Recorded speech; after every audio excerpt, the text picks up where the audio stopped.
Assalamualaikum warahmatullahi wabarakatuh. Materi kita kali ini adalah analisis gravimetri. Baiklah, langsung saja kita mulai materinya. Analisis gravimetri merupakan analisis kuantitatif dengan cara menimbang, yaitu proses penimbangan suatu komponen yang telah dipisahkan dalam suatu zat yang banyaknya tertentu dan dalam keadaan semurni mungkin. Dasar perhitungannya adalah reaksi kimia. Lebih tepatnya adalah reaksi kimia stoikiometri. Jadi mohon diingat-ingat kembali, mohon dipelajari kembali apabila ada materi stoikiometri yang belum dipahami. Di situ contohnya ada reaksi kimia A kecil A besar ditambah B kecil B besar menjadi A besar A kecil, B besar B kecil, di mana A kecil dan B kecil yang di bagian kanan itu merupakan notasi, dan notasi itu adalah koefisien dari reaksi di bagian kiri masing-masing reaksi, yaitu A besar dan B besar di bagian kiri. Nah, di situ di A besar A kecil B besar B kecil di bagian kanan merupakan suatu senyawa yang sedikit larut dan dapat ditimbang setelah pengeringan. Nah, ini adalah syarat dari analisis gravimetri ya. Jadi hasil reaksinya itu merupakan jenis senyawa yang sifatnya sedikit larut, kemudian dapat ditimbang setelah pengeringan. Ini sedikit larut tergantung dari pelarutnya ya, tidak mesti melulu air. Jadi seperti yang sudah pernah disampaikan bahwa di analisis volumetri contohnya ya, jadi ada pelarut-pelarut selain air gitu. Di sini juga sama. Jadi di sini maksudnya yang sedikit larut itu adalah sedikit larut tergantung dari pelarutnya, dan dapat ditimbang setelah pengeringan. Karena di analisis gravimetri ini nanti melibatkan proses pengeringan, sehingga nanti di akhir kita dapatkan padatan dalam berat tertentu yang dapat ditimbang, harusnya dapat ditimbang ya. Nah, atau produk tersebut dapat dibakar menjadi senyawa lain yang komposisinya diketahui untuk kemudian ditimbang beratnya. Lagi-lagi ditimbang beratnya, karena analisis gravimetri ini sesuai dengan namanya proses yang dilakukan terhadap sampel ataupun hasil dari suatu reaksi itu adalah dengan cara ditimbang. Contoh di sini ada kalsium dapat diendapkan sebagai kalsium oksalat, selanjutnya dapat dibakar menjadi kalsium oksida. Reaksinya di dua reaksi ini dan ini ya. Jadi kalsium ini ya senyawa sampel yang mengandung kalsium ini ditambahkan dengan asam oksalat misalnya. Jadi di asam oksalat ini kalau dilarutkan di dalam air dia akan mengurai menjadi H2H plus C2O4 2-. Nah, ion oksalatnya ketika bertemu dengan ion kalsium dia akan mengendap menjadi kalsium oksalat. Nah, kalsium oksalat ini endapannya ini kemudian dapat dibakar di tanur sehingga menghasilkan kalsium oksida, karbon dioksida dan karbon monoksida. Nah, kalsium oksida ini di akhir proses pembakaran itu dia akan berbentuk padatan, sementara CO2 itu gas, jadi dia akan menguap, dan karbon monoksida ini juga berbentuk gas, sehingga terakhir sisanya adalah padatan kalsium oksida. Nah, kalsium oksida ini dapat ditimbang untuk mengetahui misalnya berapa sih kadar kalsium dalam sampel, seperti itu ya. Nah, sini syarat dari analisis gravimetri tadi sudah saya singgung sedikit. Yang pertama, syaratnya adalah proses pemisahan analit yang dituju itu harus sempurna dalam arti tertentu ya. Analit yang mau dihitung atau ditimbang itu harus jelas. Misalnya dari sampel yang mengandung kalsium, ini di akhir reaksi yang ditimbang adalah kalsium oksida Nah, itu yang ditimbang berapa, kalsium oksida ini harus jelas bahwa yang ditimbang adalah kalsium oksida, sehingga dari situ nanti bisa kita prediksi berapa kadar kalsium dalam sampel yang ingin kita ketahui, seperti itu. Kemudian syarat yang kedua, zat yang ditimbang harus murni atau relatif murni. Nah, seperti ini contohnya. Kalsium oksida di air reaksi hanya ada kalsium oksida tanpa ada zat yang lain. Zat yang lain ada, hanya saja ketika ditimbang CO2 dan CO ini tidak akan terikut di timbangan karena dia sudah menguap. Di akhir hanya ada kalsium oksida. Nah, itu dia harus murni, dalam arti hanya ada kalsium oksida, tidak ada zat lain yang ikut tertimbang ketika proses penimbangan.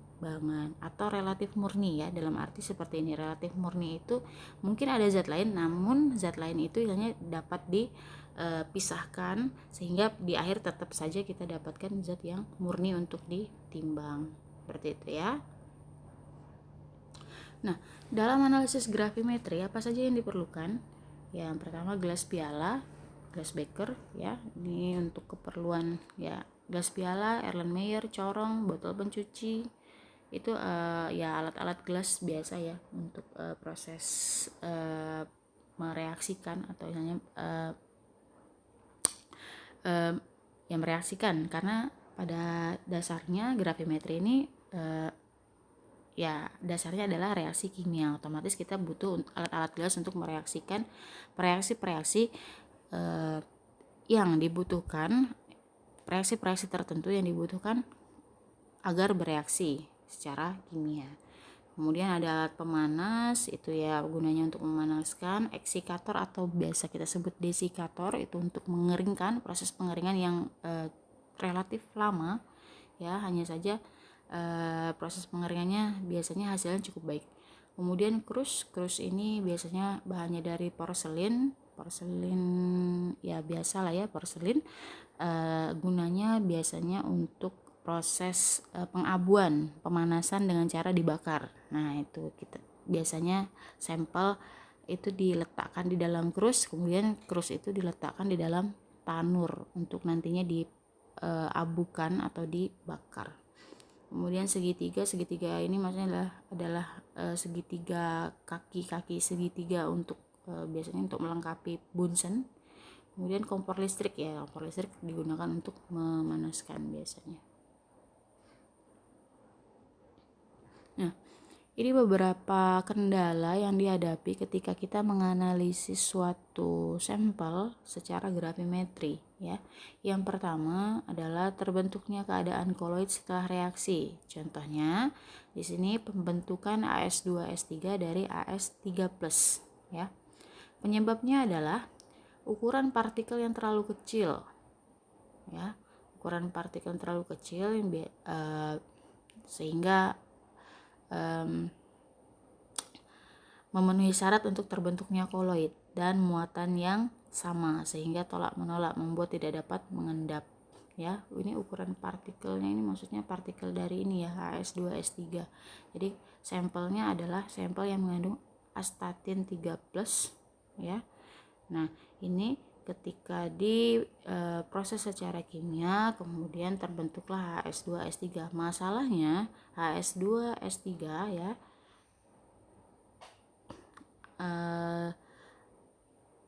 di astatin trisulfida ini ukurannya terlalu kecil sehingga dia sulit untuk mengendap. Selain itu, yang membuat dia sulit untuk mengendap itu adalah muatannya yang sama, ya. Muatan yang sama dari AS2S3 ini, dia antara AS2S3 yang satu dengan yang lain itu muatannya sama sehingga tolak menolak, sehingga itu makin mempersulit untuk mengendap. Nah, solusi dari kendala ini adalah penambahan ion-ion yang menyebabkan harga hasil kelarutannya terlampaui, ya.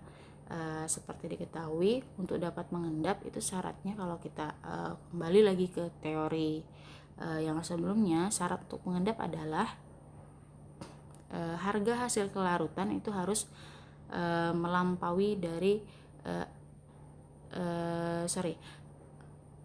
kelarutannya itu harus melampaui dari harga hasil kelarutan dari masing-masing reaksi yang digunakan untuk membentuk AS2S3.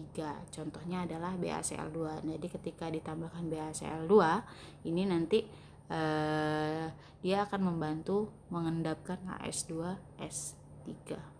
Ya, ini salah satu kendala dan bagaimana cara mengatasinya. Kemudian kendala yang kedua ini adalah kopresipitasi. Kopresipitasi ini merupakan keadaan kontaminasi endapan oleh zat lain yang tidak diinginkan, ya. Ko itu artinya membersamai. Jadi seharusnya hanya ada satu yang mengendap, tapi ada zat lain yang ikut mengendap karena ya bareng-bareng atau misalnya bersamaan dengan zat yang ingin kita analisis. Contohnya di sini ada pengendapan kalsium oksalat, ya, dengan adanya Mg, ya. Yang kita inginkan itu hanya kalsium oksalatnya, tapi kalau di dalam sampel kita itu juga mengandung magnesium, maka magnesium itu juga akan mengendap ketika ketemu dengan ion oksalat, membentuk magnesium oksalat. Jadi kalau ada kalsium, ada sampel yang ingin kita analisis itu hanya kalsiumnya, tapi sementara di dalam sampel itu juga mengandung magnesium, maka tidak hanya kalsium oksalat yang terbentuk, ya, tidak hanya endapan kalsium oksalat yang terbentuk, tapi juga magnesium oksalat, ya. Itu makanya di situ disebut dengan kopresipitasi. Presipitasi itu artinya pengendapan. Jadi yang kita inginkan hanya kalsium oksalat, tiba-tiba nongol juga magnesium oksalat. Nah, itu mengganggu, ya. Mengganggu apa? Mengganggu proses penimbangan. Ketika ditimbang mereka akan bercampur, ya, akan bercampur sehingga menjadi rancu. Ini hasil penimbangannya ini hanya CaC2O4 atau campuran, dan ternyata ini adalah campuran sehingga membuat hasil penimbangannya tidak valid. Nah, solusinya ini mengusahakan zat semurni mungkin, dalam arti sebelum proses pengendapan, sebelum menambahkan oksalat itu harus dilakukan treatment terlebih dahulu terhadap sampelnya untuk memisahkan magnesium, ya, kandungan magnesium dari sampel. Jadi magnesiumnya harus dihilangkan dulu sehingga ketika nanti ditambahkan dengan asam oksalat di sampel, dengan sampel ke sampel itu pada akhirnya yang mengendap hanya CaC2O4 tanpa terbentuk MgC2O4. Jadi sebelum ditambahkan oksalat itu harus di treatment dulu untuk menghilangkan Mg-nya, magnesiumnya, gitu ya. Nah, selanjutnya beberapa teknik analisis dalam gravimetri ini, yang pertama dan terutama itu adalah mengendapkan, pasti ya, karena kita ingin mendapatkan padatan, di akhir mendapatkan padatan materi yang berbentuk padat sehingga dapat ditimbang. Kemudian penyaringan ini digunakan untuk memisahkan padatan dari larutannya, biasanya seperti itu.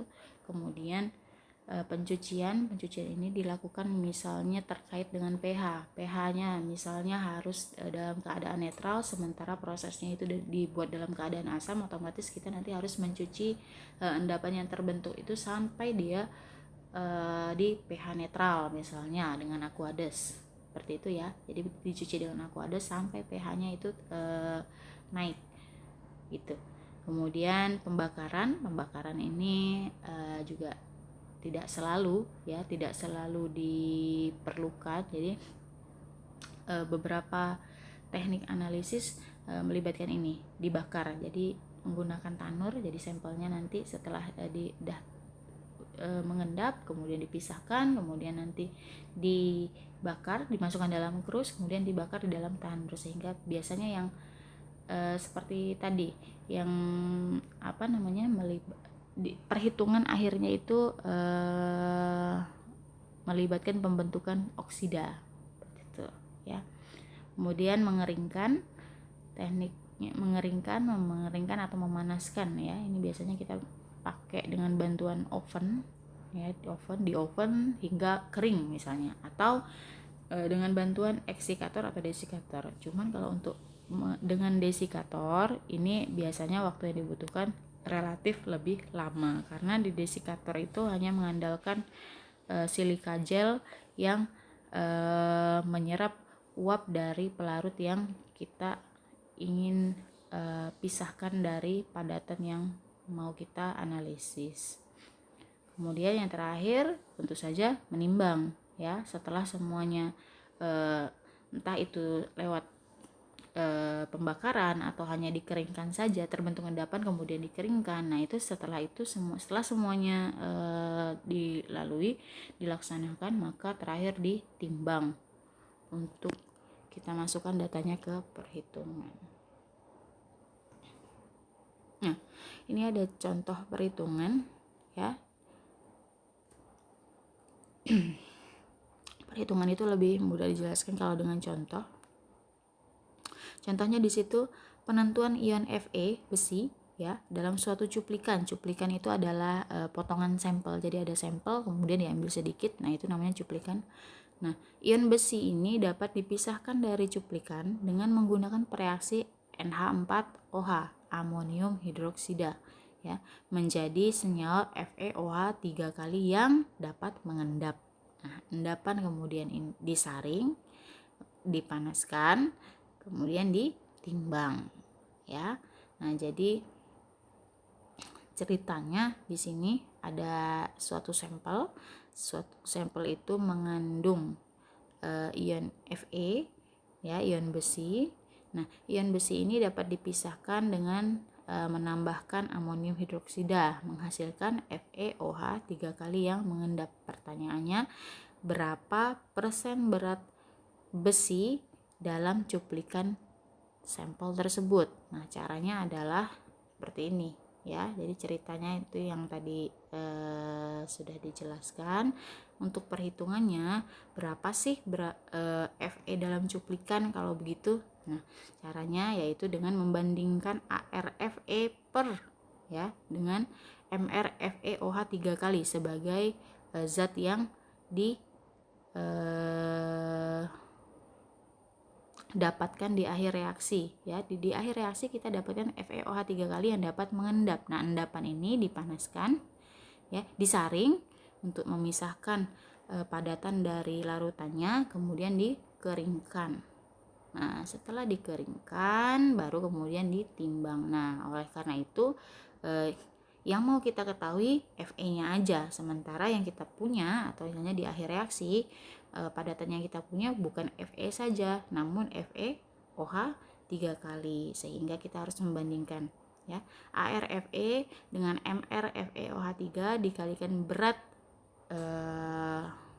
FeOH 3 kali sebagai zat yang didapatkan di akhir reaksi, kemudian per berat cuplikannya itu adalah sampelnya, ya, potongan sampelnya, kemudian dikalikan 100%.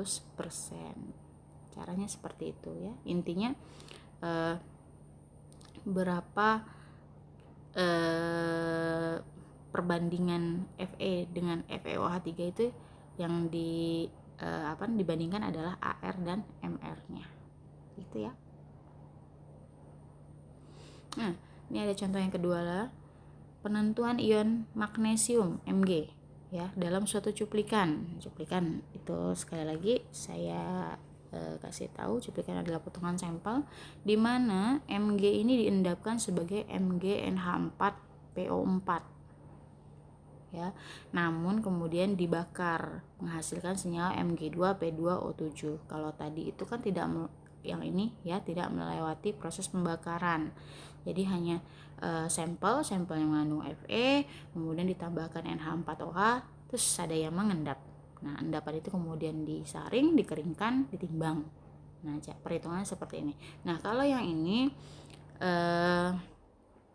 ada satu langkah lebih panjang sedikit daripada yang sebelumnya, ya. Kalau ini ada sampelnya mengandung Mg-nya ini kemudian ditambahkan dengan